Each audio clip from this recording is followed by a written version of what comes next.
नमस्कार दर्शकों, मैं हूं आपके साथ माधुरी बंसल और आप देख रहे हैं सिटी नेटवर्क का मथुरा हलचल। और आइए रुक करते हैं आज की खास कुछ खबरों की। उत्तर प्रदेश के कद्दावर कांग्रेस नेता एवं राज्यसभा सांसद प्रमोद तिवारी के साथ कांग्रेस विधानमंडल दल CLP के नेता आराधना मिश्रा मोना रविवार को तीर्थ नगरी मथुरा पहुंचे। यहाँ उन्होंने सबसे पहले विश्व प्रसिद्ध ठाकुर बांके बिहारी पर माथा टेका। मंदिर के सेवायत ने विधि विधान से पूजा अर्चना करी, जिसके बाद दोनों नेताओं का माला एवं पटुआ पहनाकर स्वागत किया गया। इस दौरान मथुरा जनपद के तमाम कांग्रेस पदाधिकारी एवं कार्यकर्ता भी मौजूद रहे। मीडिया से बात करते हुए राज्यसभा सांसद प्रमोद तिवारी ने केंद्र की भाजपा सरकार एवं निर्वाचन आयोग पर तीखे प्रहार किए। तिवारी ने कहा कि आज देश में लोकतंत्र खतरे में है। उन्होंने बंगाल चुनाव एवं वर्तमान राजनीतिक स्थितियों का हवाला देते हुए आरोप लगाया है कि भारतीय जनता पार्टी संवैधानिक संस्थाओं का दुरुपयोग कर रही है। उन्होंने कहा कि जिस तरीके से चुनावी प्रक्रियाओं में दखल दिया जा रहा है वह सीधे तौर पर लोकतंत्र की हत्या है। हम बांके बिहारी के चरणों में यह प्रार्थना करने आए हैं कि देश में संविधान एवं लोकतंत्र सुरक्षित रहे। भाजपा की नीतियों पर आराधना मिश्रा का प्रहार।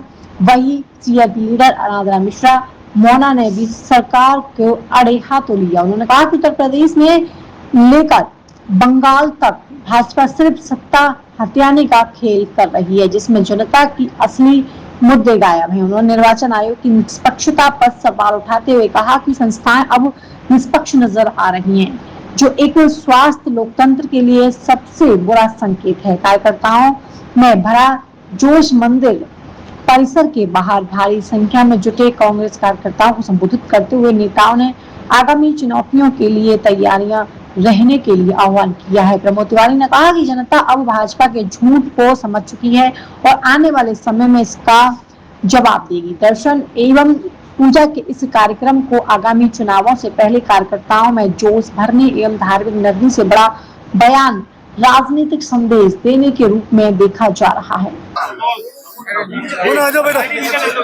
पश्चिम बंगाल चुनाव को किस तरह से देखते हैं, जहां ममता बनर्जी आरोप लगा रही है?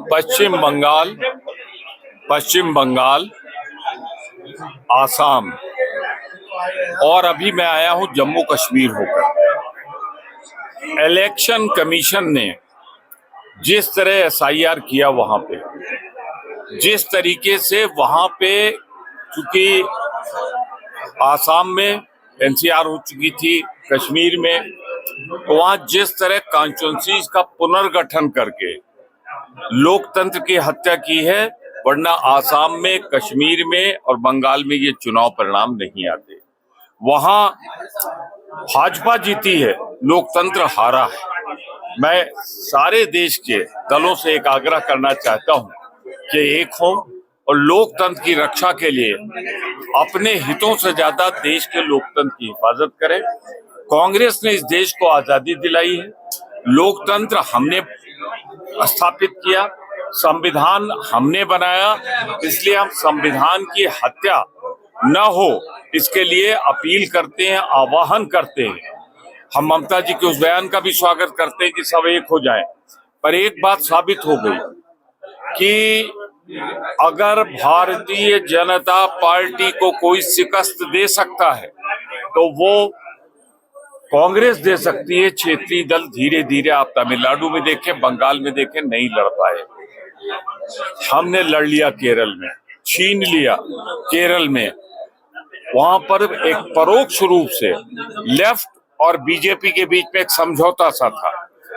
हमने सब कुछ कुर्बान कर दिया तमिलनाडु में, लेकिन भारतीय जनता पार्टी को रोकने के लिए, लोकतंत्र बचाने के लिए वो अन्ना DMK को तोड़कर चाहते थे सरकार बनाना। भाजपा अपना समर्थन देके, जबकि वहां एक ही MLA है, हमने उसको रोका है। तो भारतीय जनता पार्टी को कोई रोक सकता है तो सिर्फ कांग्रेस रोक सकती है।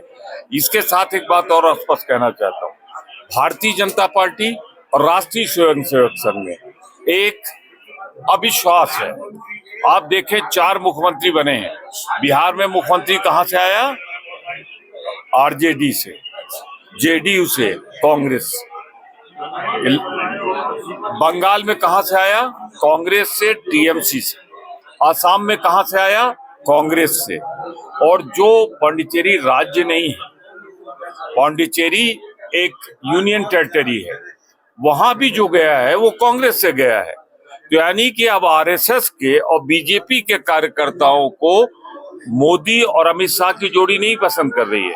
वो चाहती है लूटो और जो लूटने में मदद कर सके उसको ले आओ। तो ये देखिएगा आरएसएस और भाजपा के बीच में जो प्रतिद्वंदिता है ये 29 तक मोदी सरकार को नहीं चलने देगी। मैं बांके बिहारी के चरणों में बैठ के कह रहा हूँ। मोदी जी सुखेंद्र जी को वीडियो वायरल करते थे, उनका मजाक बनाते थे। निश्चित रूप से वो वीडियो मेरे पास है, आप चाहेंगे मैं दिखा दूंगा। उसमें 5 लाख लेते हुए पकड़े गए और मोदी जी ने एक्टिंग की कि वो देखो 5 लाख लेके जेब में ऐसे रख रहा है जैसे वो आदी है इस तरह पैसे लेने का। तो जिसके खिलाफ कल तक मोदी जी बोले, और छोड़िए सुखेंद्र ने मोदी जी के खिलाफ क्या क्या बोला था, सब कुछ तो कह डाला था। उसको दोनों को समझौता, तो मैं ये दो भ्रष्टाचारी में विश्वास करने वाले, भ्रष्टाचार में विश्वास करने वाले लोगों के बीच के एक षड्यंत्र मानता हूं, समझौता नहीं। और मैं कहना चाहता हूं कि एक बात साबित हो गई, लोकतंत्र की रक्षा कोई कर सकता है कांग्रेस, संविधान बचा सकती है कांग्रेस, और भाजपा को कोई हरा सकता है तो कांग्रेस। प्रधानमंत्री से दंडवत प्रणाम कर रहे हैं कांग्रेस। देखिए राष्ट्रीय मुद्दे पे मैंने सारी बातें साफ कर दी। जो प्रदेश का मुद्दा है, प्रदेश कांग्रेस विधानमंडल दल की नेता वर्तमान यहाँ खड़ी हैं, पूर्व नेता मेरे बगल में खड़े हैं और मैं भी पूर्व हूँ। तो 3 नेताओं का आप इंटरव्यू ले रहे हैं जो सेल्फी रहे, तो मोना जी कहेंगे उसके बाद। प्रधानमंत्री दंडवत प्रणाम कर रहे हैं, कह रहे हैं जनता ने हमें जिताया आजादी के बाद। श्यामा प्रसाद मुखर्जी आपने गौर से नहीं देखा, आगे इलेक्शन कमीशन की तस्वीर रही होगी, उसको प्रणाम कर रहे हैं। देखिए स्पष्ट हो गया आज 5 राज्यों के जो चुनाव हुए, इसमें जो मुख्यमंत्री बने एक भी महिला चेहरा उन्होंने नहीं दिया। जैसा कि माननीय प्रमोद तिवारी जी ने बताया कि वो सब जितने मुख्यमंत्री हालांकि बने वो सब उधार के लिए हुए मुख्यमंत्री नाम थे। भारतीय जनता पार्टी आरएसएस से उनका कोई लेना देना नहीं था, पर वो किसी महिला को भी तो बना सकते थे। पर ये भारतीय जनता पार्टी की संकीर्ण महिला विरोधी विचारधारा है जो जागृत हुई है, और यही हम सदन पार्लियामेंट में भी यही कहा कांग्रेस ने, उत्तर प्रदेश की विधानसभा में मैंने भी यही कहा कि ये चाल चरित्र और चेहरा भारतीय जनता पार्टी का, ये जनता के लिए कुछ और, असलियत में कुछ और है। सड़क पर वो मांग करते हैं महिला आरक्षण की 33%। मैं तो चुनौती देती हूँ कि आ रहा है 2027 का चुनाव, क्या 33% आरक्षण देकर महिलाओं को ये टिकट देंगे? हमने तो 40% दिया 2022 में, बिना किसी आरक्षण के, बिना किसी बिल के दिया, क्योंकि हमारी दृढ़ इच्छा शक्ति थी, प्रियंका गांधी जी ने दिया। पर उसके साथ साथ मैं ये भी पूछना चाहती हूँ कि ये इतिहास रहा है, कोई नई बात नहीं है बीजेपी के लिए। एक नाम बता दीजिए जो इनकी कभी कोई महिला राष्ट्रीय अध्यक्ष रही हो। और जहां तक मुझे ध्यान है, किसी भी प्रदेश में भारतीय जनता पार्टी की कोई महिला अध्यक्ष नहीं है, जहां तक मेरी जानकारी। कांग्रेस सेल्फ रहेगी या गठबंधन रहेगी? हमारा गठबंधन पूरी तरह से मजबूत है। इंडिया गठबंधन पूरी ताकत के साथ, जैसे 2024 में चुनाव लड़ा है, हम पूरी ताकत के साथ 2027 का चुनाव। आज मंत्रिमंडल का विस्तार हो रहा है। देखिए ये तो एक मजाक हो गया।